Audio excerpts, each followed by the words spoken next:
ఈ సంఘంలో చేర్చబడిన మేము తండ్రి ఈ బెత్లెహేమును విడిచిపెట్టగా చావైనా మరణమైన ఈ బెత్లెహేములో జీవించడానికి సహాయం చేయండి. ఆధ్యాత్మికమైన వేలుతో నింపండి నాయనా.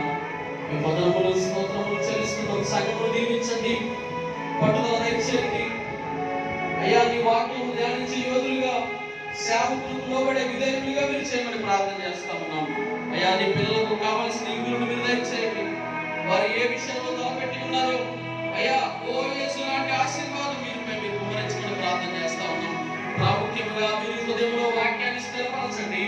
మీరు హృదయంలో ఏ సంఘంపై, సేవకునిపై అయ్యా గొప్ప విశ్వాసం కలిగి, గొప్ప భారం కలిగి అనేకులను రక్షించే వారిలో మీరు ఉంచమని ప్రార్థన చేస్తా ఉన్నాం తండ్రి.